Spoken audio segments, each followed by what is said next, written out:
All right, hello everyone. It is Tuesday, August 28th. Welcome to Game Music Composition. My name is Chris Latham. I am the course director. I'll be hanging out with you guys this month for the class. We've got all sorts of interesting things to discuss here in our first session. Um, and we will be doing an overview of the class. We will be talking about your first assignments here for week one. Yeah, we'll just kind of give an introduction to different parts of the class and what to expect from the class, what we expect from you from the class. Yeah, we'll be talking about certainly getting into your first week's assignments and your first round of, your first game project. So this month, our focus obviously is discussing music for games, the creation of a music soundtrack for a game project. We will be talking about the similarities of making music for a movie or a film or television or a music album. What's the same and difference between those other media and games? We will talk about the fact or idea that music for a game does not exist all in one long piece of music. We will be talking about the interactive nature of the music and the non-linear nature of the music. The fact that when you sit down to watch a movie or listen to an album, but let's just go for a movie. If you watch a 2 hour long movie, there is a 2 hour long audio file that represents all of the audio for that film, all of the music, sound effects, and dialogue. When you play a game, and every single time you watch that film, you rewind it and play it back, or you either watch it in a movie theater or you watch it at home on your couch, it's effectively the same experience. Now, granted, you might be listening to it on bigger speakers or in a theater, but the movie doesn't change. Every single time, if you're working on a film, you're working on this one particular spot of the movie, and it's a chase scene or it's a romance or comedy or whatever aspect. You watch that same scene every single time. The music, you craft the music to make it perfect for that one piece. And it's going to be the same experience for every person who plays the game, watches that movie. Now, for a game, you can bring out your phone and play for a few minutes. You can pick up a controller and play on a game console or maybe play on a PC for a couple hours. You get into multiplayer online games and you have these massive worlds and people play for hundreds of hours. Games can last for a very, very long time. So if you play a 100 hour long game, that doesn't mean that there is a 100 hour long music audio file that plays from beginning to end during that experience. Music for a game is made up of lots of little pieces and parts of a full soundtrack that it then sort of switches and rearranges according to what's going on the screen. So the player has some sort of control over what's happening. So the nonlinear nature of music for games. It's not just one long file that plays from beginning to end. It's little parts that switch and rearrange according to what is happening. So the player actually has some control, whether they are aware of it or not. Their actions will change what is actually happening in the music. So we will talk about how do you create music for something where you don't ultimately know the progression of the game. You know what is possible because it is just a game. It may feel like an infinite series of decisions or choices, but it is just kind of a limited world that you are playing in. And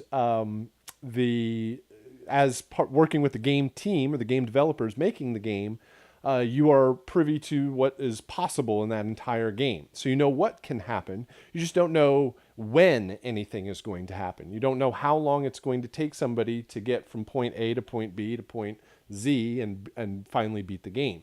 Some people are going to pick up that sword and run directly for that monster and play through the game exactly how they're supposed to. Some people are going to drop that sword and run in the opposite direction and go hide in a corner and not do at all what you're supposed to do. And your music needs to reflect those sorts of possibilities, those sorts of changes in the game. And so you end up creating chunks of music. Some of them loop, some of them play one time, and it constantly moves forward dependent on whatever the action or whatever the player does. So that's the non-linear idea, that it can kind of switch and change according to whatever's happening in the game. There's also the interactive nature. Once you give a human a controller, you don't really know what they're going to do. You know generally what they're supposed to be doing, but you have to come up with all the possibilities of or musical ideas for all of the other things that might happen in the game. So if you're playing through a game and you're doing a really good job and you're winning the game and you're beating level after level, then you're probably just hearing all of the winning music, because in most games at any point you can lose.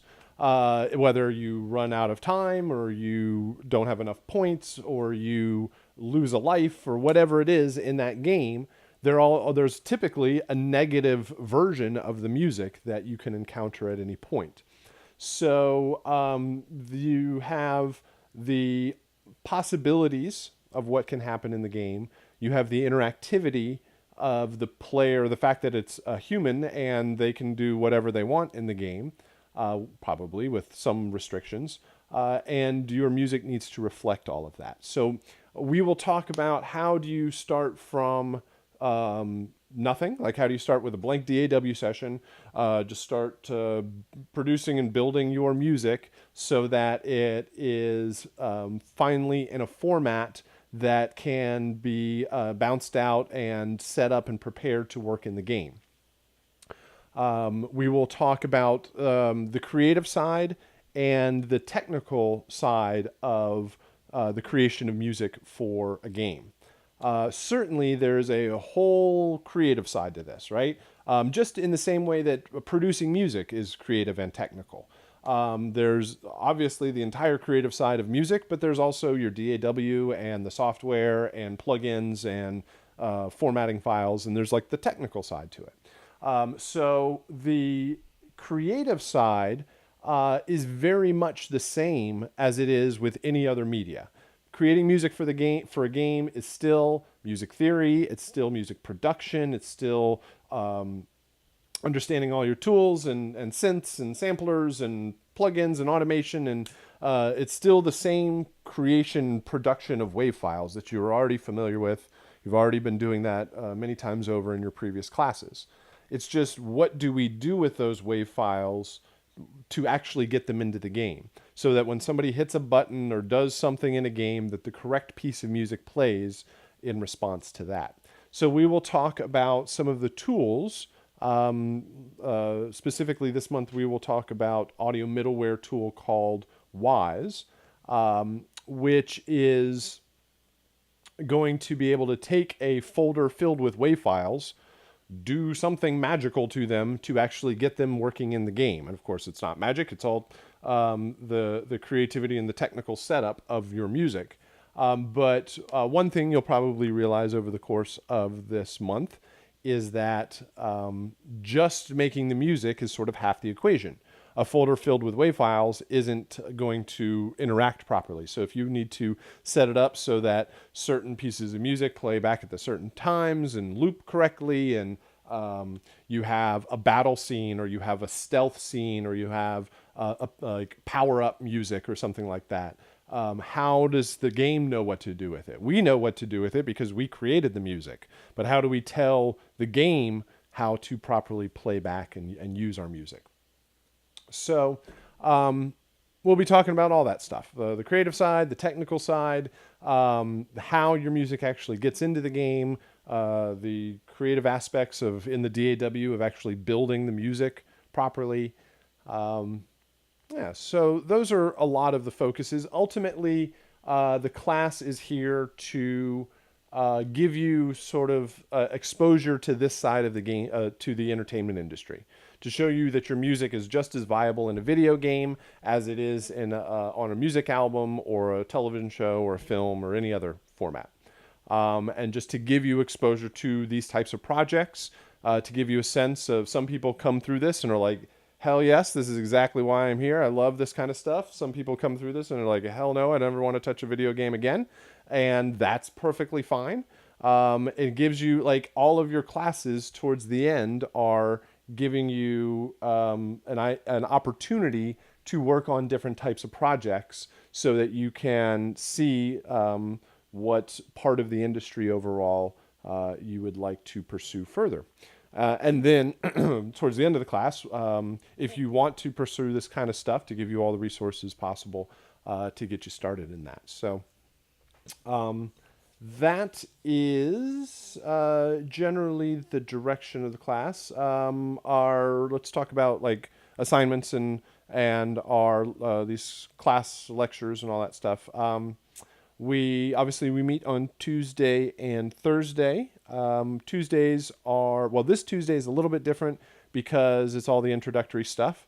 But starting next Tuesday, we will do peer review. Each week you have the opportunity to submit your composition. And then our next class, we will load up and take an opportunity to listen to it, to share all the different variations. It's certainly valuable for the individual submitting to get feedback, and of course we got folks here in the live session. So if you come to live session, you can ask questions, and we can actually open up microphones and talk back and forth on your composition. You can get a full amount of feedback. And everybody will get like a video feedback response of their composition. But I think also beneficial is you get to see everybody else's versions, because typically on the first round of it, you're kind of working on your own, you got your own setup for it, but you get to see everybody else's versions, all the correct stuff, incorrect stuff, and gives us a lot of different variety to talk about. So I highly encourage as many people as we can to submit for the peer review. That way, it gives us a lot of stuff to show off and to discuss. So the second half of all that typically takes up the first half. The second half of each one of our Tuesday sessions are talking about all of the new assignments for the week. So, which we'll do here after a little bit. I'll talk about your first game, talk about your first round of assignments. So that's our Tuesday. Our Thursday classes are an open session. If you want to bring in your in process composition before you're actually turning it in by the end of the week, you want to take a listen to anything, ask any questions, discuss other topics in the industry, we can certainly do all of that stuff. There's also an archive that's distributed on, both Tuesday and Thursday classes have an archive that are distributed the following day. So, and then all of your assignments are due on Sunday. Typical, should be a typical schedule for you overall. So let me know if you have any questions as we proceed. Again, my name is Chris Latham. I am the course director for the class. I've been with Full Sail for about 15 or 16 years now.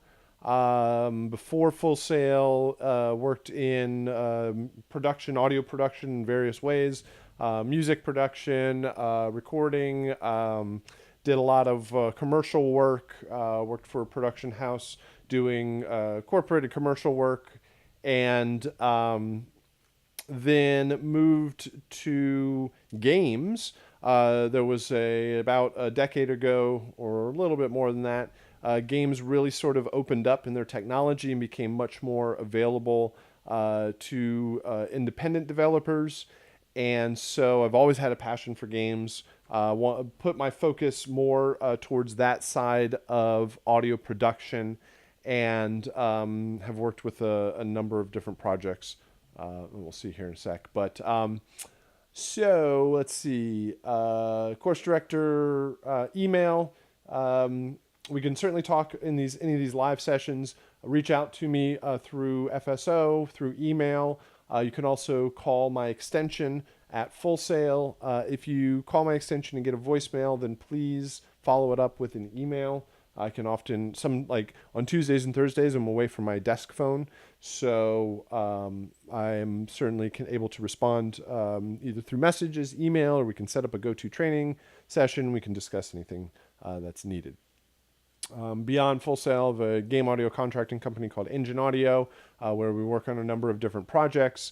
Currently, Sharks and Underwater has been keeping me afloat for a while. Well, that's a bad pun.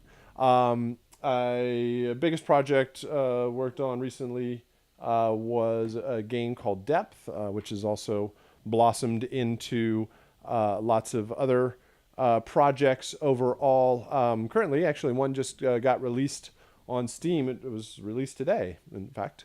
But also worked on with EA Sports. EA Sports is here in Orlando.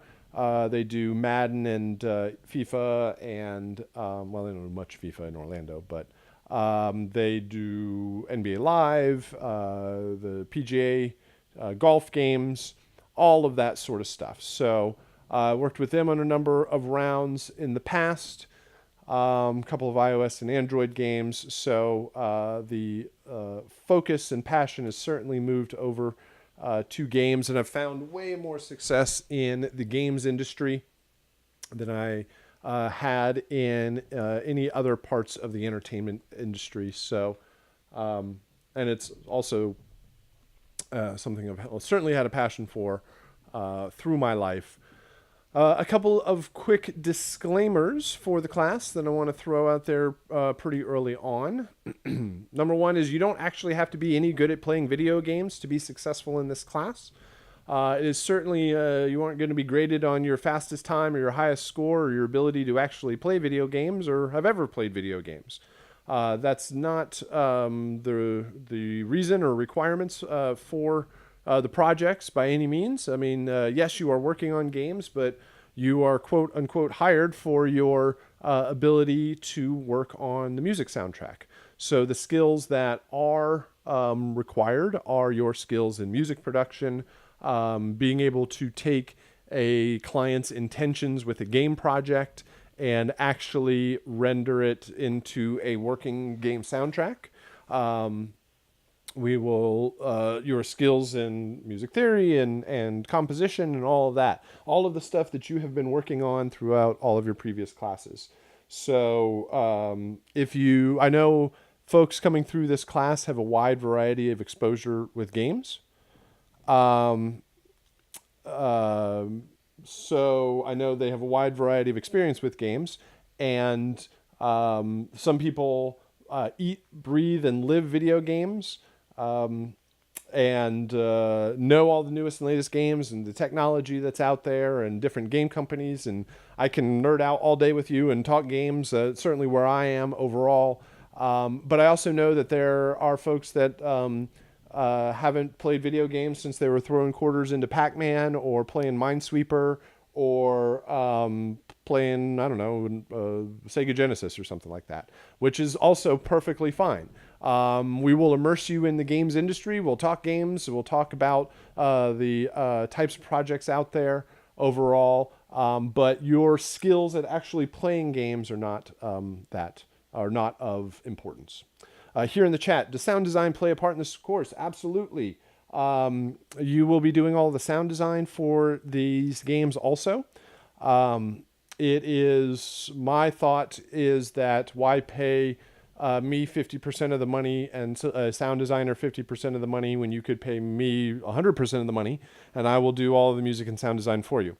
So of course not for this class, but in a professional sense. it is, it's an important part. It's about the whole audio experience.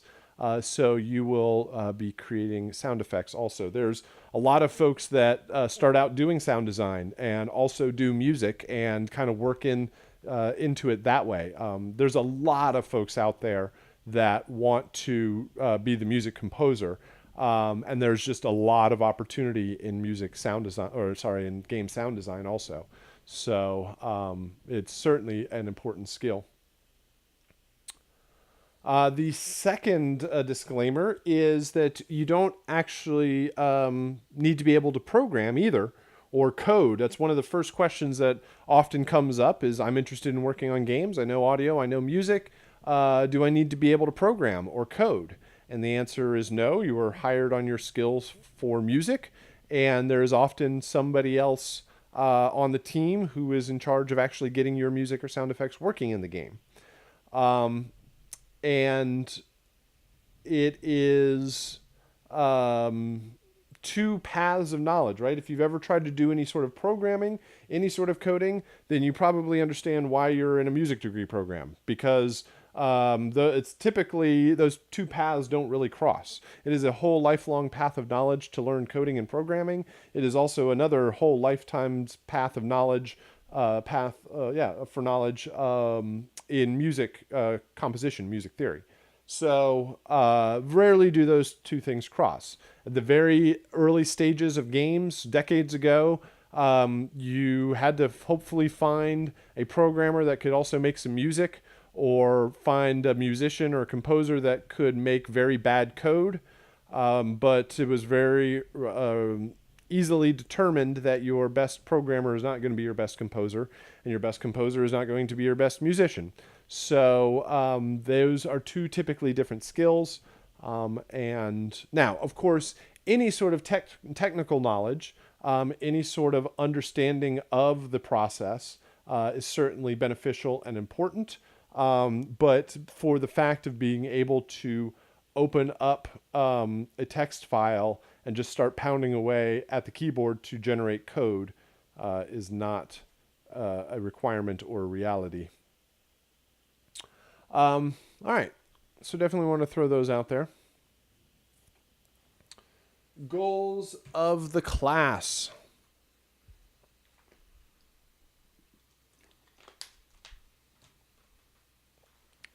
All right, so the first one here, number one, our first goal is to write music. That's kind of why we're here. That is the overall focus. This is what your kind of focus is in the past couple of classes, and including this one, is to give you as many opportunities as we can for you to write music. So we have 2 games this month that you will be working on. You will do all the music and sound effects for. We'll be talking about your first one here in a little bit, called 2D Platformer. And there are different games which require different styles of music, different kind of setup and the format of the music. Two, kind of different styles and genres overall. So it gives us an opportunity to talk about different approaches. Number one, with the intention that by the end of the month, you are going to have 2 fully working Mac games that have all of your music and sound effects in them, that you can add to a portfolio or demo reel. They are yours to have and use and distribute add them to your the hopefully ever expanding demo reel that you are, or portfolio that you are working on, so that once you hit the end of the degree program, you hit the ground running, and you have some work to show off. Our second goal here is a very important concept, which is game research. Game research is the idea that you should be playing video games. You should be paying attention to those games. You should be playing a wide variety of video games and listening to their music and sound. If you are interested in working in the games industry, you should be up on the newest and latest games and what's happening in the industry. This holds for whatever part of the entertainment industry you are interested in. If you want to be a musician, if you want to work in the music industry, you want to be a producer, you want to be a composer, you should be listening to all sorts of different types of music. You should be paying attention to different styles, different genres, how they were created. Pay attention to the record labels, the artists, the production teams, producers, engineers, recording engineers, mixing engineers, recording studios, their deals, their business side of it. Be privy to all sorts of different aspects of the industry you want to be involved in. If you're interested in the film industry, you want to be a film composer, watch tons of film, paying attention to the soundtrack. What is the soundtrack doing? Why does it change when it changes? What is the music reacting to? Pay attention to the composers and the producers and the production companies, and get a sense of what is happening in that industry, because clients speak in terms of previous projects, previous albums, previous movies, previous soundtracks. So if you're working on a music album, you're surrounded by artists and engineers and producers. Then they're talking about, hey, did you hear that kick drum sound on that previous album? Did you hear that vocal processing or songwriting technique as they went from verse to chorus? Then, and if you have heard that music and paying attention, then you can have a better feedback, because they'll say, I'm looking for this particular sound, and they'll point to a previous project. If you're working with a director, working in films and games is a little bit different, because you're not necessarily working with musicians. So getting a common language. Hey, listen to this soundtrack. Did you watch this movie? Did you play this game? Gives you a common language to pull from when they're describing exactly what they want for their soundtrack. So when if you are interested in working in the games industry, that means you should be playing lots of video games, paying attention to their soundtracks, paying attention to the composer, the technology, the game publisher, all of the different aspects in the creation of those projects, so that you have this sort of common knowledge to pull from when you're discussing your current project. So while it's all fun and games to play video games, I mean, there's certainly very little challenge in that, getting people excited to do that. But it also means listening to it with a critical ear. Why did the music change? How did the music change? What did you do to make it change? What's happening in the music beyond just analyzing the music itself? So if people ask you why you're playing more video games this month, you say, I'm doing game research, and I am paying attention and being involved in the industry I'm interested in. It kind of works for me. So, but honestly, it's a very important concept for whatever industry you want to be involved in. Next one is, with all of the music and video game playing, there is still a lot to be learned in all of this. So there is quite a bit of knowledge to be had, and there are a lot of the compositions are a bit more of a puzzle, and how to put them together and how to make something work for a game that's constantly changing. So finally, it is to discuss and learn all of the different aspects of the industry and the process of the creation of music.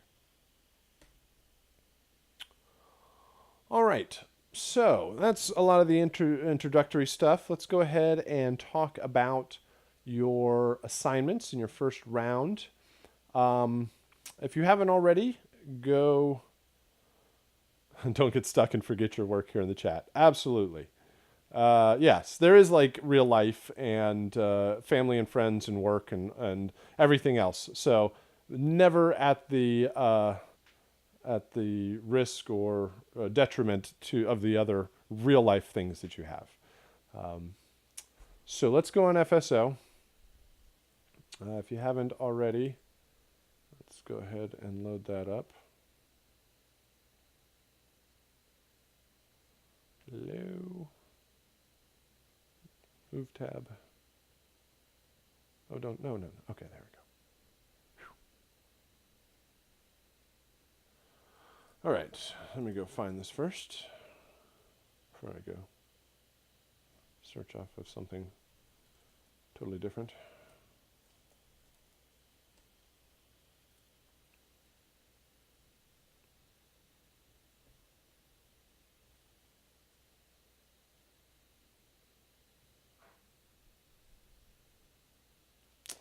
So I'll go through the class here online.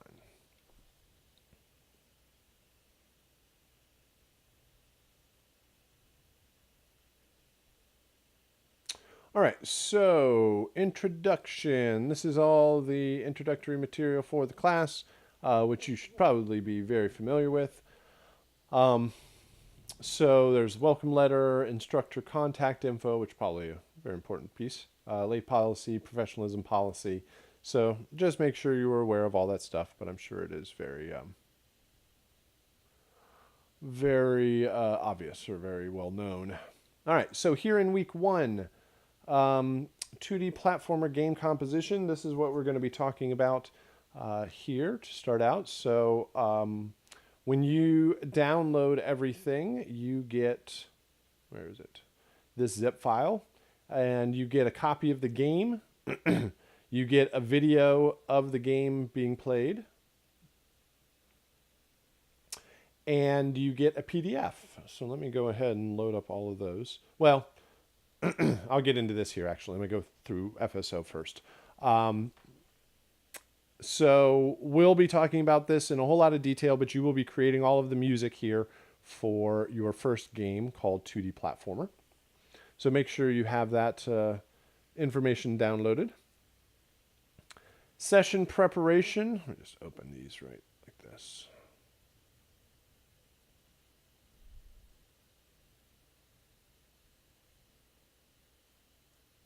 That should do it. So session preparation is a series of videos that go over how you might prepare your session, how you might set things up, how you might compose this project. So it gives, I'll be talking about a lot of this stuff, but it gives it in nice bite-sized videos that you can check out and download.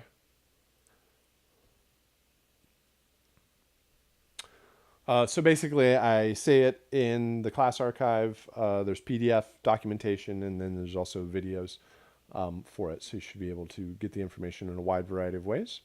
2D platformer sound design. You will also be creating the sound effects for this game. We'll be talking about that also. So there are 18 sound effects that you will create for this game, and I'll show you how those are set up. Again, each week there is an optional feedback and peer review. This is where you would submit your in current or in progress composition for review. And we've got an example of how you will set up the music, and you'll submit it here. It's set up as a discussion post so everybody else can listen to the music and check it out and make comments, and then we will discuss it in the live class on the following Tuesday. Well, if you are here in the live class, you've already found the Tuesday and Thursday virtual class archive with the link there, and there's slides for the class. And then suggested reading and viewing. You should have, oh, look. They violated the terms of service. It's a Full Sail video. How can a Full Sail video violate a Full Sail? Anyway, I'll have to fix that. Week 1 suggested reading and viewing. You should have received the textbook, and there is some chapters from the textbook which are good supplemental material for the class as a whole. There's nothing hidden deep inside the textbook piece of information that you need for the class that wouldn't be also provided in the class, but it is a great supplemental material for all the topics we discuss. All right, so there's week 1. Week 2 is quite similar overall because you will be working on your second game. You will have the composition for that game. There is session preparation, which is a series of videos on how you might approach that particular composition. You'll do the sound design for it. There's the peer review submission, the link to the Tuesday and Thursday class, and then the suggested reading and viewing. So week 1 and 2 are structured in a similar way. Week 3, we start getting into whys. So there is information and documentation about how you will then take your WAV files, use an audio middleware tool called Wise to actually set up your music so it plays back correctly in the game. And we'll obviously talk about what that means a whole lot more. But there's also a chiptune composition. In week 3, you will be creating music in the style and with the limitations of the original Nintendo. Since in week 3, we're talking about technology and how it, where it has come to in where technology currently is at. That's what I'm trying to say. We also throw you back all the way to the sort of dawn of games and show you how far we've come. And you will be composing using, there's a Logic session that has a couple of EXS24 sound banks in it. And you are utilizing the restrictions of the original Nintendo to create that style of music. So that is the new composition for week 3. And then in week 4, I'm going to move my head out of the way. Hold on. Move head.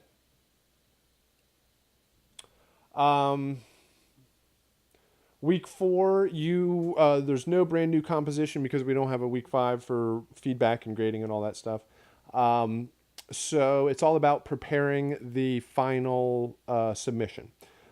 So you will create a video capture. Not only will you have the working games, but you will create video captures or representations of your work. And then there is a 10-question quiz, which is the submission of your final project. So it's not a test that you kind of study for because you have all the answers. It's a summary, almost like a postmortem of your project. So that is the overall flow of your class. Please let me know if you have any questions on that, but make sure you have downloaded everything that you need for week 1. Let's go ahead and talk about the games. Well, first, your class textbook, A Composer's Guide to Game Music, a great resource in, like I said, a supplement to the topics in our class, talking about the creation of a soundtrack for a game. And it really focuses more on the creative side and the business side. Doesn't get much into the technical because the technical stuff changes constantly. So this is, it's great because it just gets into the music side of things with a little bit of sound effects as opposed to mostly sound effects and just a little bit of music overall in a lot of other books. So a great resource. Make sure you have that on hand. So let's talk about our games for our first week. Our first game here is called 2D Platformer. Hopefully you have taken the opportunity to download the assignments for week 1. Hopefully has anybody taken a chance to play the game, checked out the game yet?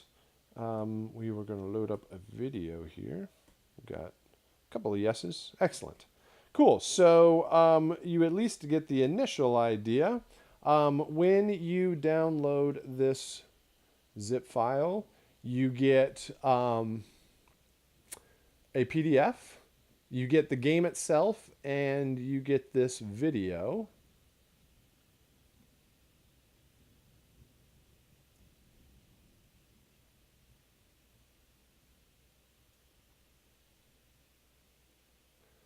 So we'll play this. Let's see if this actually plays. Hold on. See if you can hear it.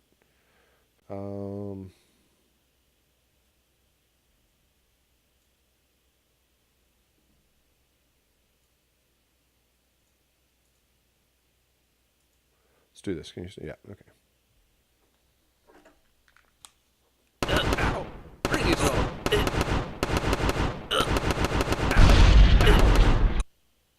You're not hearing that. Why are you not? Oh, hold on. How about this? Nope. Oh, goodness. How about... Oh, did I lose the audio? Hold on. Check. Oh, goodness. Check. Oh, no. Check, check. Oh, muted. What is it doing? Mute. Unmute. This. Unmute. Oh, goodness. You're not unmuting? Oh, no. Oh, you do hear me. You hear me? That's weird. It's just not showing on my end. Okay. Well, let's not... Okay, good. I just lost my mute. Like, if I look at this, it says I'm muted. Muted, muted, muted. So, I will trust you. Anyway. So, let's, I guess, who cares about the audio for right now? Because you're going to change it anyway. Keep it classy. Watch the video. All right. So, this is a game called 2D Platformer. It is called that because it is a 2D platformer game. It's 2D. You can't go into it, into the image. It's kind of flat and go left and right and up and down. And it is a platformer game because you are basically running and jumping between different platforms. And you are running and kind of defending against these little red and green aliens that are showing up. So the game is set in London. You can tell because this is London Bridge. It has fallen down. Over here is Big Ben. This is the London Eye. So the aliens have come in to attack.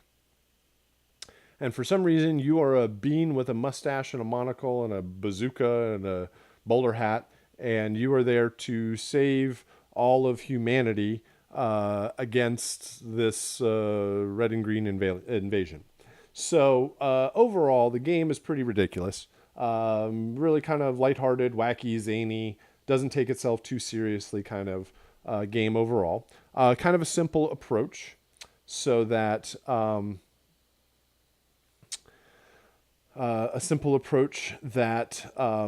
it makes it kind of straightforward for our music, as we will see. It's not too big or too complex. There really isn't any ending to the game. The score just keeps going higher and higher, but this is kind of the type of project that you would get in production. Here's what it is going to look like, but there's no, like, this might be, let's say, level 5, where the alien invasion has already happened and they need some music for this level, but there's no, like, before it or after it right now. So we will certainly talk about the music and how that is all set up and also the sound effects. So we get the game, we get the video. Do not post or write music directly to this video because, of course, I mean, you can use it as a guide and as inspiration, but every person who plays the game will get a slightly different experience overall. So along with the game and the video, you also get a PDF description of the game. Hold on here. All right. And there is information about the project itself. This kind of project overview is a lot of what I'm discussing right now. and how the game will be set up. Game overview shows you how you will play the game. Oh, where'd it go? Oh, it tells generally what type of game and style it is. 2D platformer games have been around for a very, very long time. Is a game built by Unity Games, and it is a free project, meaning that it's publicly distributed. I think you can even find it maybe on like iOS and Android. I think it used to be on there. But freely available game that allows, it's like a demo project in Logic or something, where people can get into it and tear it all apart and use it to see how things work. The musical style, we leave the musical style up to you. Let's say this: we leave the genre up to you. Where since it's a game, it's kind of a new format overall. We're interested in like you writing a style of music that you're already familiar with, but can sort of adapt to this style of game. So if you want it to be rock or electronic or hip hop or orchestral or any variation of all of those, it should work. There are some sort of guidelines, meaning that it needs to be sort of upbeat, fast paced to keep the energy of the game going. Nothing kind of just too slow that it makes you feel like you want to hang out with the aliens instead of attack them or defend. So there's also a British influence in the game because it's set in London with the Big Ben and the London Eye. There's also this sort of campy alien invasion sci-fi aspect to it. So you don't have to incorporate those. Those are just some ideas that you could also take from for this type of composition. So next is playing the game. Left and right arrow moves you left and right. If you're familiar with PC controls, gaming controls, W, A, S, and D works. Spacebar will jump. Left click on your mouse will fire the bazooka, and right click will drop the bombs. Once you there's these little parachute things that come in and are pickups. Instrumentation. You need to use at least drums, bass, harmony, and melody. You probably don't want more than 4 instruments, not just one per each. They definitely need drums to keep the energy moving forward for the game. The melody will create a strong variation in development over the course of the different files that you will be working with. So you need to make sure you have enough instrumentation. It's not like sparse and light overall, and the energy of the music is constantly moving. All right, so this is probably the more important aspect of this PDF is the asset list. This is going to tell you all of the files that you will need to create for the game. Here in the chat, is it okay if the intros omit the drums? Typically, you're going to want all instruments to play through all of the cues. Sometimes what I'll hear is, because the intros, it should build up energy, and drums are really good for that. Kind of build up that anticipation, that sort of rise up heading into the main loops. Sometimes we hear like the endings don't have drums. The intros makes a little bit more sense because you maybe haven't heard drums yet, so you're not missing them. But having them missing in like an ending cue means that it feels like the drummer just sort of gave up at the very end and stopped playing. So, but it's suggested that any instrumentation that you use should be at least similar. I mean, every once in a while, like if it's kind of a subtle thing, you might get away with it. I mean, but if it's like drums or a lead or something like that, mostly wood blocks and cowbells. Okay, if there is percussion, you're just not using all of it, then that's different. It doesn't need to necessarily have like kicks and snares through everything. But we're really looking for consistency. It needs to feel like the same band is playing the same piece of music across all of these files. So I would, the complete absence of percussion, maybe not, but having some elements in there that are kind of leading you towards what's going on in the main loops is probably a good way to go. All right, so we have, you're going to deliver a total of 9 files. Don't think about it as 9 compositions. Think about it as one composition that is broken up into 9 pieces.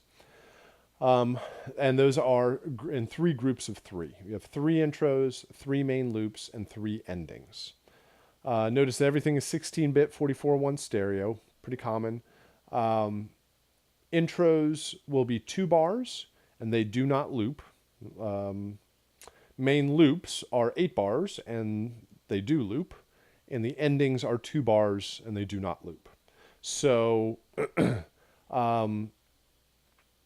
a intro plays, it randomly chooses one intro, plays that only once, then it goes into a main loop, randomly chooses another main loop, plays that, and then it'll choose another main loop and play that. So your intros go to main loops. While you're playing the game, you're mostly hearing the main loops. And then when you lose all of your health, lose a life, then you hear one of the endings. So it's very important to understand that intro 1 does not necessarily go to main loop 1, which does not necessarily go to ending 1. It's completely random, and that's really where the main challenge of the composition is. We have to make sure that intro 1 makes sense and fits with main loop 1, 2, and 3. Intro 2 makes sense with main loop 1, 2, and 3. Intro 3 works with main loop 1, 2, and 3. And then main loop 1, 2, and 3 work with ending 1, 2, and 3. So that creates all of the different combinations overall. So there's a couple of things that are going to help that. Make sure that you, again, using the same instrumentation across all 9 files makes it feel like the same band is playing everything. Keep everything in the same key, keep everything in the same tempo and time signature, or else it'll feel like the piece of music is just jumping all over the place every single time. So make sure you watch out for that sort of consistency overall. And okay, let's do this. Let's go back to the game. So this is what happens when the game starts. Hold on just a sec. Let me take a quick pause here. Actually, I'll just leave the game running here. Be right back. Do all parts have to have all 4 components? Yes. It would be best to have drums, bass, harmony, and melody in intros, main loops, and endings. Notice every time hopefully I'm saying best. Maybe not always, but probably a really good idea.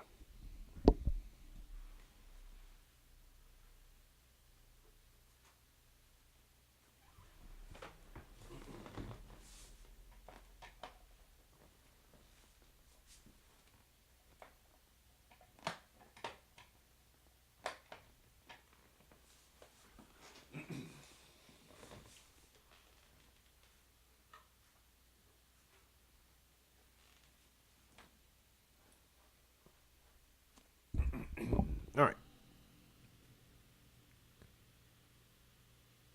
Oh, goodness. Oh. Do I mean meter? No, I'm still muted. Can you hear me? I can't tell if I'm muted or not. That's always fun. Okay, good. Okay, so this is how the music works in the game. Game starts, and your character drops in, and the game says, or the computer says, okay, the game started, what do I do now? And the game says, all right, there should be 3 intro files, randomly choose one of them, and play it. So the game looks, and you have 3 intro files. It randomly chooses one, and it plays it for 2 bars. Now your game is, the game is completely unaware of your music. Like it has no idea uh, what the contents of the file, the tempo, the time signature, the instrumentation. It knows nothing about your music. All it knows is when the first 1 or 0 starts and the last 1 or 0 ends. Like when that file starts and when that file stops. So the game says, okay, I'm going to randomly choose intro 3, and it plays intro 3 for 2 bars. It gets to the end of 2 bars and it says, okay, that intro 3 is over. What do I do now? And the game looks at the code and says, all right, there should be 3 main loops. Randomly choose a main loop and play it. And the game says, okay, I'm going to choose main loop 1. And it plays that for 8 bars. So the music plays. What this does, since the game is unaware of the tempo or time signature or anything, it doesn't matter what tempo you write your music at. As long as it's 2 bars, it will fulfill the requirements of the project. So now, granted, a little bit faster, a little bit more upbeat would certainly help with the pacing of the game. So it gets to the end of that 8 bars. And it says, okay, I'm done with that. What do I do next? And it says, okay, well, now it says just randomly choose another main loop and play that. It gets to the end of that main loop and says, okay, what do I do next? And it just keeps playing the next main loop. For a majority of the gameplay, while you are playing the game, it is randomly switching between these 8-bar loops. And it makes sense musically because they're all the same instrumentation, in the same key, in the same tempo, probably all following the same sort of idea and progression. So there's a lot that's going to be similar between all of these pieces of music. So the thing that is going to be different is the composition, meaning that the drums will slightly change from one to the next. Maybe the hi-hat pattern changes a little bit. Maybe the bass line changes a bit. Chord progression changes, but your melody is going to be the strongest change. Your melody is going to create the feeling of the most movement. You want to greatly avoid repetition because it's already repeating enough with these 3 8-bar loops. You don't want to make it even more repetitive by putting a 4-bar loop twice and just kind of repeating the same idea in the first half and the second half to create an 8-bar loop. So it chooses an 8-bar loop, then it chooses another 8-bar loop. It can, when it gets to the end of any one particular loop, it basically gets a 3-pronged fork in the road. It reaches the end. It could either jump back to the very top of the same one and basically loop the file over again. It can jump to the second option, or it could jump to the third option at any point. So you do get that variation, which also means it's completely random. So it could play the same one 5 times in a row. It's pretty unlikely, but it has the possibility to do that. So while all of that is happening, the game is constantly asking another question, that is, has my health run out? You may have noticed there's a little health meter above his head. And while the game is being played, it's constantly saying, have I run out of health? Have I run out of health? Am I at 0 yet? And the answer to that is constantly no, no, no, until the answer is yes. And at some point, you will be playing the game right here, at least in this video, right here. He has like a sliver of health left, and he gets hit one last time. And at that point, the game says, have I run out of all the health? And up to that point, the answer was constantly no, no, no. But right here, at this moment, the answer is yes. And so the game says, okay, what do I do now? What do I do with the music? I've just run out of all my health. The game's over at this point. You see the animation. He kind of falls down and loses his hat, and loses the gun and all that stuff. So what do we do now with the music? Well, wherever you were, we know at some point, or wherever we are listening to the main loops. Because while you are playing the game, you are hearing one of these 3 main loops. We're not guaranteed at all where we're going to be, or which cue it's going to be, or which bar or beat we're on, but it doesn't matter. We're just going to shut off the main music, and it's going to switch over and randomly choose one of these 3 endings. It plays that for 2 bars while this little animation happens, And then at the end, you restart the game over again and you start back up here. And it plays the intro. It plays the intro music. Sorry. You start here and it plays the intro, chooses an intro file, then it plays a main loop file, then it randomly plays another main loop file, then it plays another one, and all that stuff until until you run out of health, and it kind of goes and it does that loop over and over and over again. Here in the chat, how would we account for the sound design when creating the music? Are you talking just about volume, or are you talking about content or the production? You're going to write your music separate than the sound design and music will be put into the game, and the game will control all of that stuff. If it's volume, then you like frequency content, or like making sure they don't step on top of each other. One thing that's really you got to watch out for is the gunshot, because the first thing they're going to do is they're going to grab the mouse and hit that button and go bah, bah, bah, bah, bah, bah, as fast as they can to kind of spam the mouse button and fire off all these things. So your gunshot typically can mask a lot of stuff in the music because it's just constantly playing. So yeah, we'll talk about some of that stuff when we do the sound design part of it. So if it's volume, you should at some point take all of your bounced music files and put them in with your sound design files, or take all of your bounced sound design and put them in your music session, or one of those, and just listen to them together. Typically the frequency content won't be as much of an issue. It's just volume. You want to make sure that neither one steps all over the other. You do have the opportunity of changing the mix and changing volumes once we get it into the game. But you're going to have better control over that in Logic.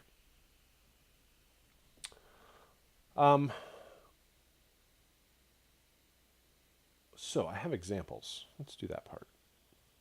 It's not just going to be me talking the whole time. Let me find my examples. So 3.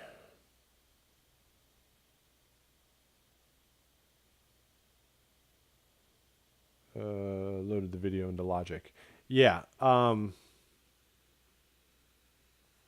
Yeah, load the video into Logic. You can use it as a reference, but certainly don't post directly to it. I've had that happen before.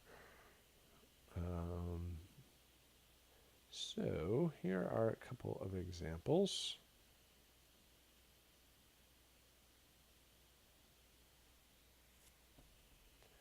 Here are a couple of examples.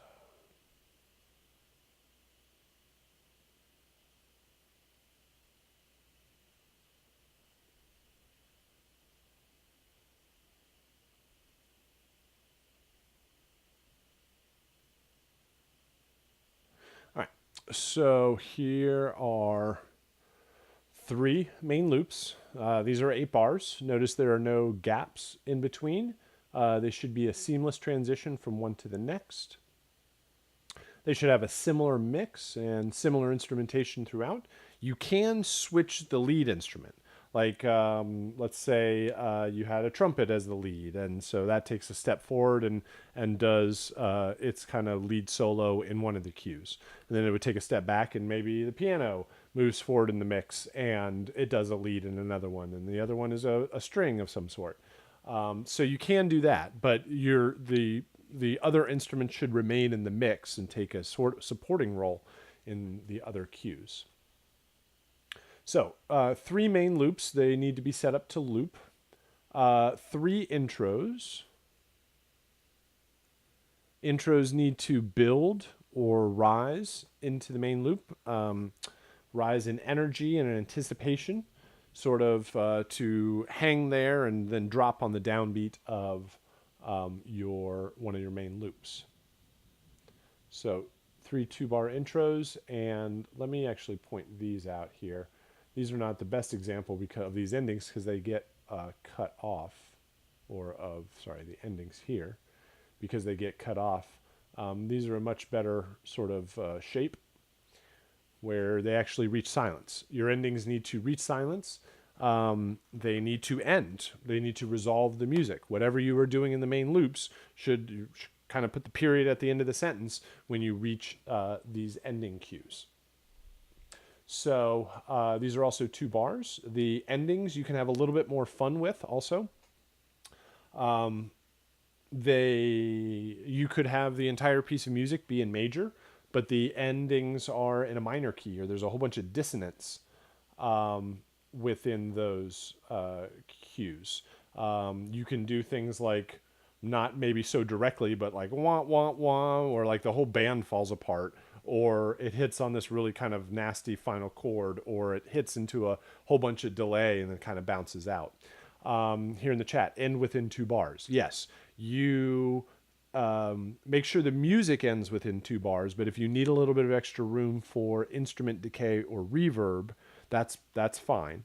You also don't need to use the entire 2 bars. If you want to, another really good place to end is beat 1 of bar 2.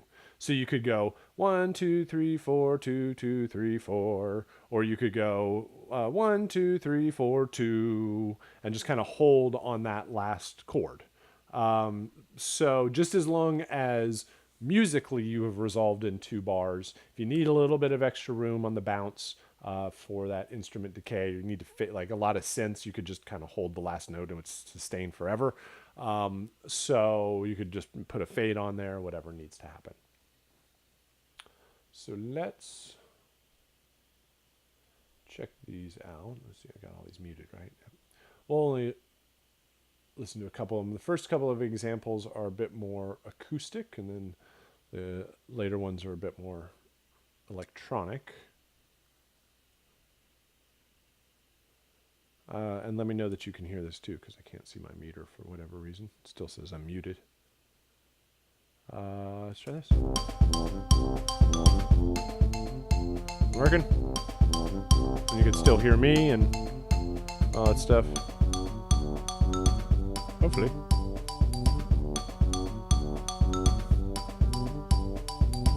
Is it working? Can you guys hear it? Nay. Negative. You hear me, but you don't hear it. Oh, what about this? All right, how about that? Can you hear me? And then can you hear this? Is that any better? Yay! Cool. Well, at least my input works.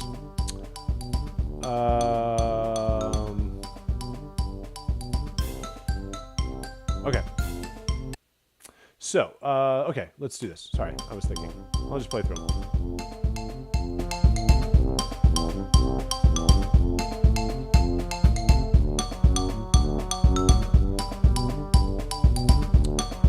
All right, so there's a strong change here.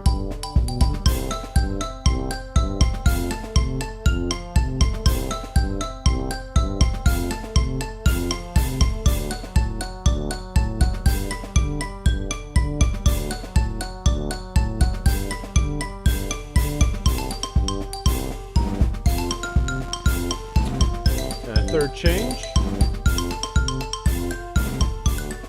Each time it's a change in the melody, change in the harmony, a change in the drum pattern, and yeah, but it's still the same instrumentation, still the same tempo, and seamlessly transitions, and can work in any sort of order overall. The melody, probably the most important part of the melody is that probably the most important of the main loops is that the melody constantly moves forward, is constantly developing. That is going to be your best fight against any sort of repetition. Here are 3 2-bar intros, and I'm going to spread them out a little bit. I think. Come on, move over.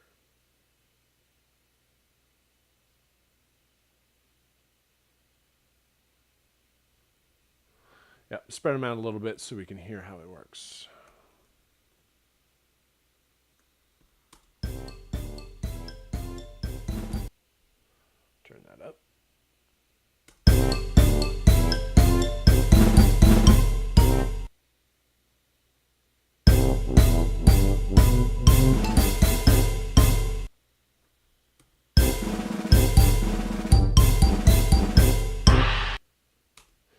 So if we connect that to this, they're not perfect. There's definitely one very obvious issue, especially with that third one here.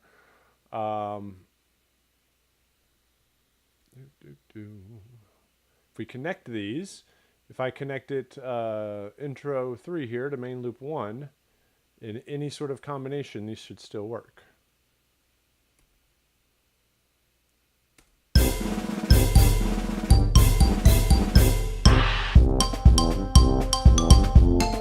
Now, the thing that doesn't sound correct here is the cymbal crash.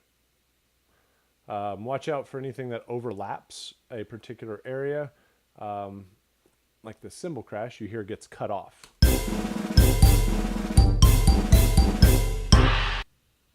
And you certainly don't want it to go to silence. You don't want it to just to be hacked off at the end. So maybe putting a cymbal crash here doesn't necessarily work, because you'd either have to put the tail of that cymbal crash at the beginning of each one of these, or just put a cymbal crash on the downbeat of these, but then you'd have a crash every single time, which maybe you don't want. So you got to watch out for crashes and drum rolls and fills and things like that. Watch out for anything that's really obvious that would get repetitive. So 3 intros and 3 endings. Now, like I said earlier, these aren't the best example of endings because they get cut off a little bit, and we'll play, but it gives me something to talk about. And we'll play like a better version here in a little bit.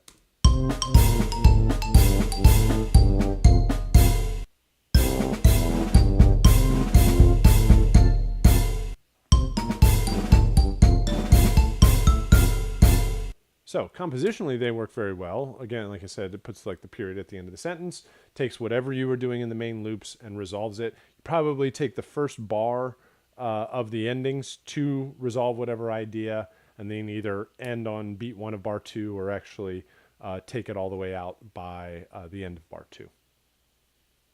So there's our first example. Please let me know if you have questions as we go along here. Here's the second one. Compositionally and musicianship, it works out very well. There certainly could be questions as to the appropriateness of it, but it's a good example to show a couple things. So here's another version.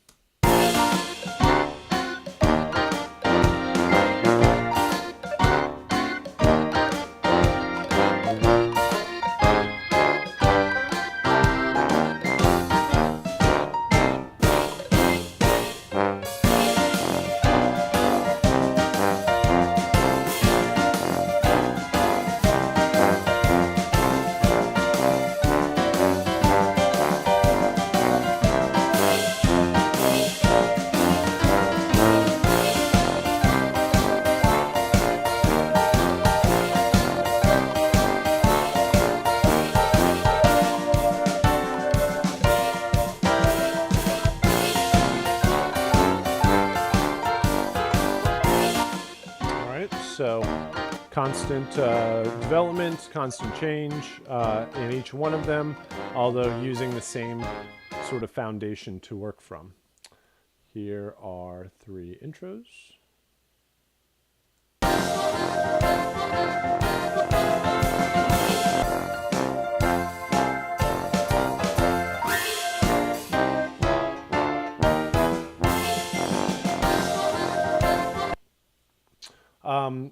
You would be very well served to start the main loops on the same chord, probably on the tonic, so that you have something to aim for with your intros and with all the other main loops.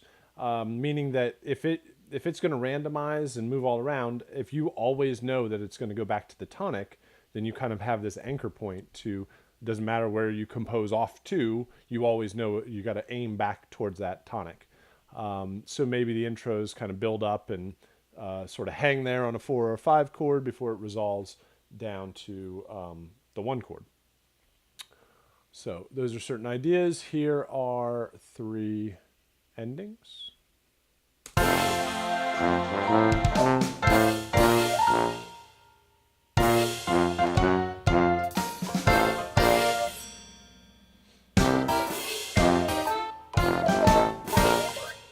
So shave and a haircut here in the middle might be a little too obvious or too on the nose, but strong resolutions, reaches an ending, and ends in silence. Let's try these down here. So these feel more like electronic gamey kind of stuff, but still the same idea. 3 loops that are you here in the chat, are you required to begin on the tonic? No. Nope. Just as you'd still probably work. I mean, you don't have to, but you might be well served to start on the same chord, but it doesn't necessarily have to be there. All right, here we go. 3 main loops.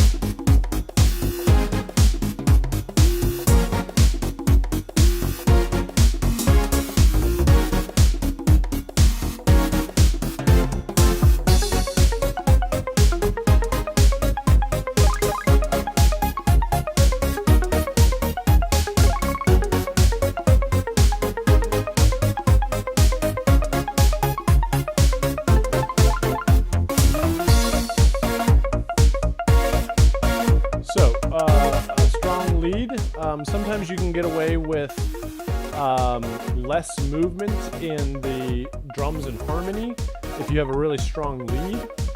But if your lead just kind of sits there and hits the root note of every chord change and just there's a whole bunch of whole notes, then there's less interest overall, and you have to have a lot more kind of harmonic and rhythmic interest to move it forward. So a strong melody will do wonders for the development of the project. Here are 3 intros. Back up here.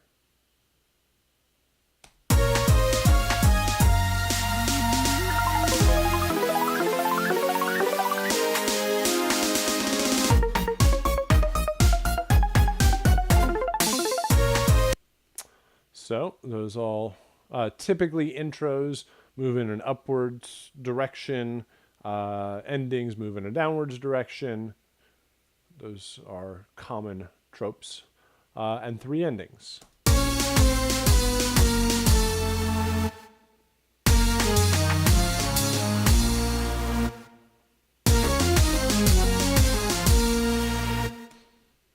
So the dissonance in here makes it feel almost like I've lost, while these two feel like it's over, but I mean it doesn't necessarily mean I lost. So something to consider as to it's not just ending your music; it's you've lost that round. So you can sort of portray that in the music. Oh, there it is. All right. And our last one here. Oh, that would be an ending. Main loops.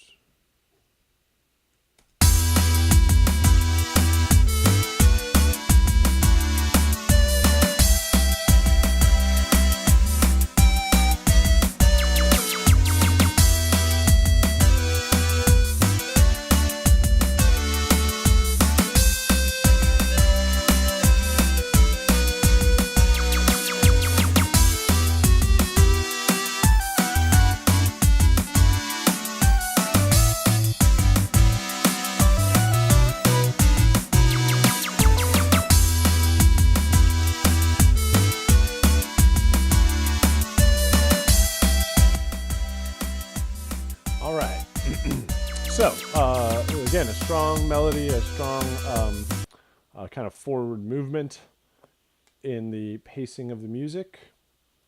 Here are 3 intros.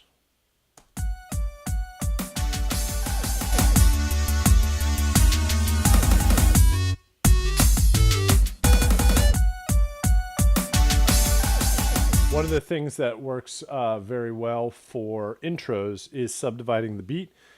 Something like going 1, 2, 3, 4, 1, 2, 3, 4, 5, 6, 7, 8, and just kind of subdividing it and building up that energy, which is kind of what happens in this first one here.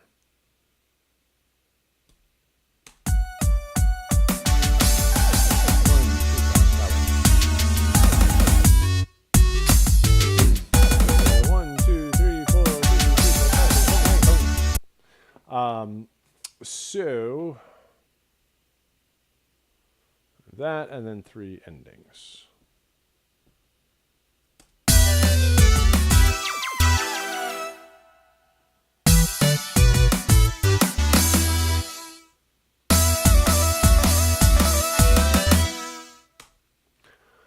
All right, so hopefully this gives you a good idea of the direction of the music and some ideas to try out.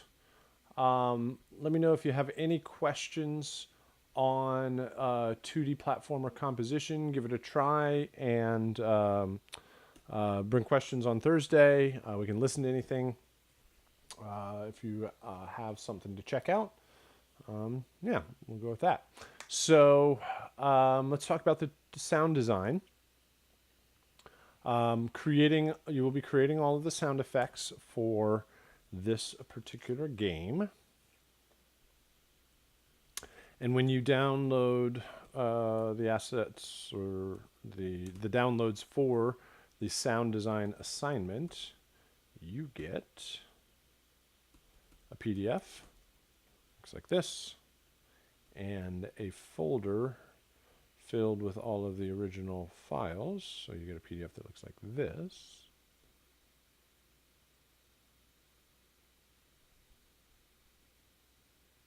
Come on. You get a PDF that looks like this and a folder filled with all of the original WAV files. And I highly suggest you reference the original WAV files while you are building this session. So let me show you the best way of going about this. So the main thing from the PDF, along with like how to deliver all of the files, there is links to Westar Music. You guys should probably already be familiar with Westar Music from previous classes. For sound design, it has a great library and resource of professional sound effects that you can pull from. There's also a website out there called freesound.org, which is a crowdsourced library. All the files are free for educational and non-commercial reasons. I mean, they do have different versions of Creative Commons, so you should watch out for that. Freesound is crowdsourced, which means it has tons and tons of sounds on it. It also has tons and tons of very bad sounds on it, so you watch out for those. But there's also some very good stuff to pull from in there also.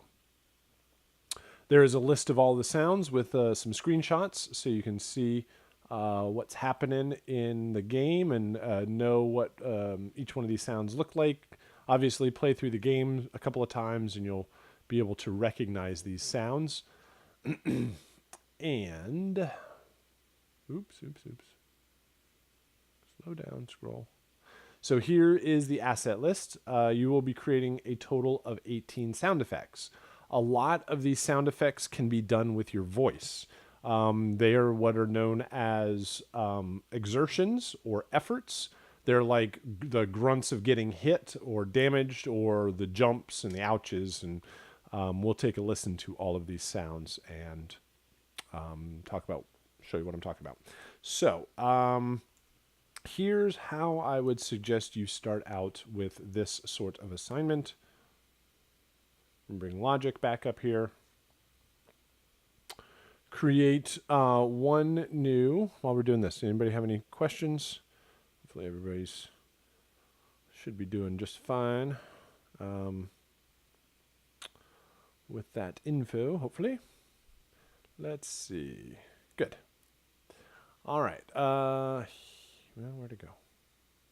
There it is. So, come on, Logic. Go to the right screen.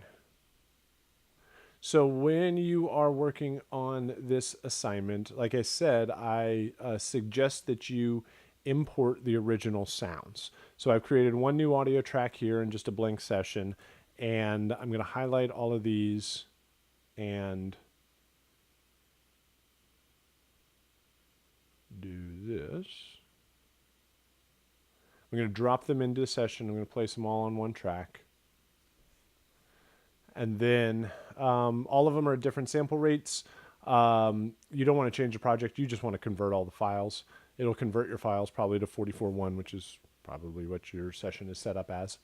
And then you'll take some time and you'll kind of separate out all these files. Make them, give yourself a little bit of room to build whatever you're building. And I won't have you watch me separate them all out. But and then you'll create a couple of blank tracks below, I don't know, 4 or 5 layers or something like that. And you will then do all of your sound design directly below it. You can obviously reference the original file.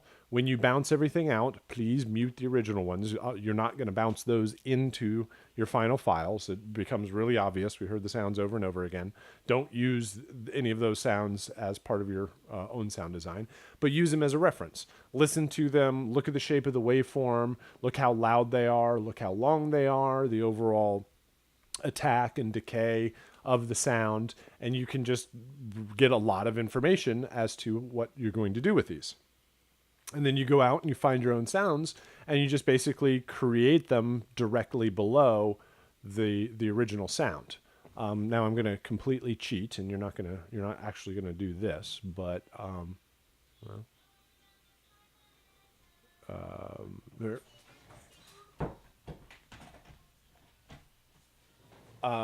You are going to hold on just a sec, please.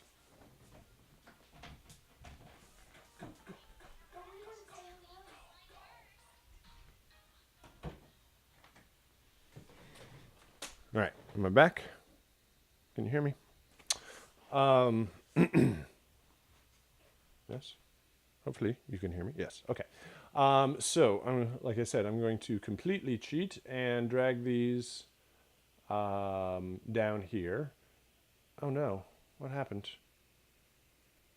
Where did, oh, whew. I thought GoTo Training just crashed on me.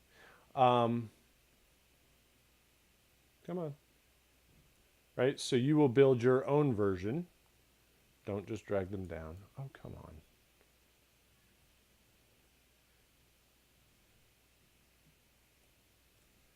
If you option click on a program, it hides all the other windows.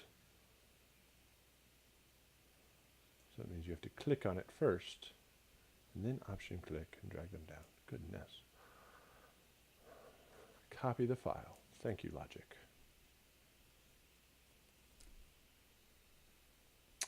All right.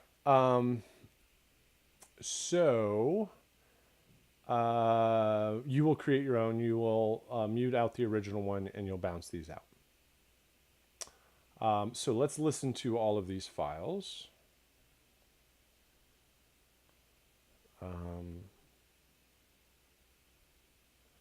Where's my copy of them? There. Let's see. Can you hear these files when this plays? Oh. Hear that and ow. That and ow. Yes. Okay. Excellent. Okay, so let's go through all the different sounds. This is bomb boom. Watch out, I don't have volume control on this one, so this one's kind of loud. But this is when the bombs explode. It's also a very long, long sound.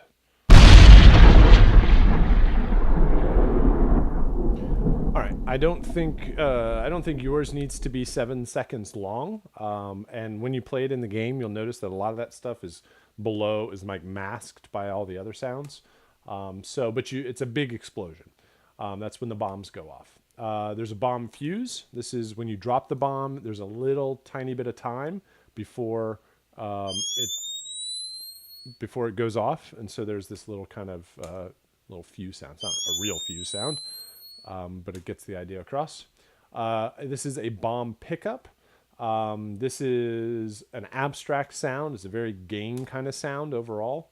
Doesn't actually sound like anybody picking anything up. This is bomb set down. This is a line of dialogue.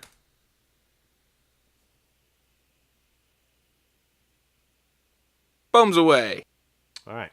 So he says bombs away. He does it in a British accent. You don't have to say exactly what they say.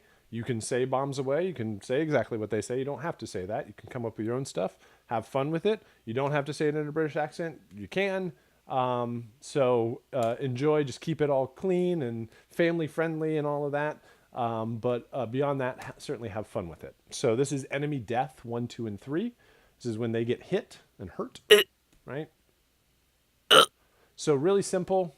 You open up the microphone and you go, bleh, bleh, bleh, and you make a couple of silly sounds and record those. This is the gunshot.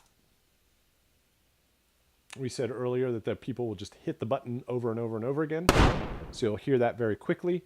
Notice what it doesn't sound like is this like actual rocket launcher where it would go and fire off and have this really long kind of sound. It's really short because like I said earlier, somebody's just going to pound away at that button.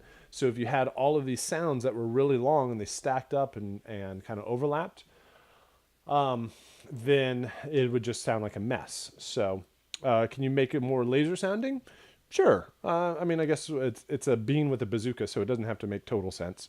Yeah, you can certainly do that. Health pickup. Again, it's a really kind of abstract sound. Jump 1, 2, and 3.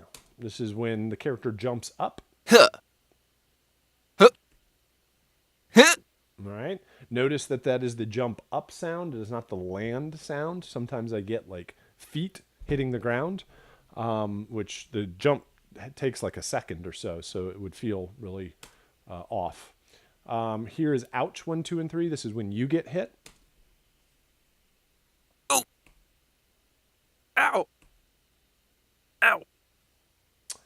And taunt 1, 2, and 3. Keep it classy. Bring it on. I say, old bean. Right. Keep it classy. Bring it on. I say, old bean. So 3 lines that are randomly fired off. I think they fire when you're like doing good and you taunt. So you get like a couple of nail a couple of guys in a row or something like that, and it says it. So again, make it your own. Have fun with it. Create all the files. Again, most of these are done with your voice. Taunt 1, 2, and 3. Ouch 1, 2, and 3. Jump 1, 2, and 3. Health pickup could be, if you wanted it to be. Bomb pickup could be. Bomb set down. Enemy death 1, 2, and 3. The only ones that really aren't. These aren't sound effects, are currently sound effects, but you could do something with those. But that's like 5 out of the 18 that are other sound effects. And the rest of them, you just open up your microphone and record a couple of lines and chop it all up and edit it. So hopefully pretty straightforward overall. Definitely play through the game, get a sense of how all the files work, import them into a session, separate them out, and then build your own files directly below it.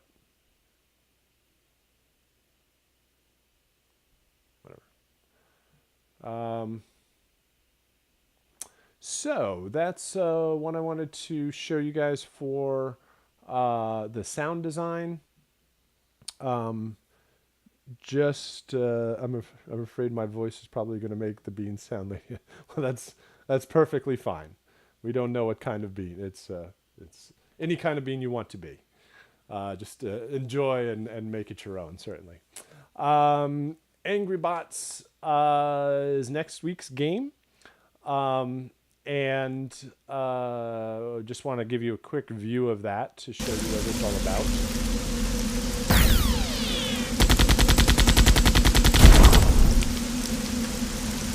So a different style of game requires a different style of music. This one is all about the robots coming out to attack. You're like a mercenary trying to infiltrate the robot factory. So this one's much more futuristic and kind of techy overall. So, oops. Just pause it there. Sorry. But just wanted to give you a quick view of that, show you what's coming up for next week. Different style of game, different style of music, much more futuristic kind of production. While the first one is all lighthearted and silly, this one at least tries to take itself much more seriously. So kind of big and epic overall. So that's what I wanted to discuss for this round. I wanted to introduce you guys to the class and your first week round of assignments.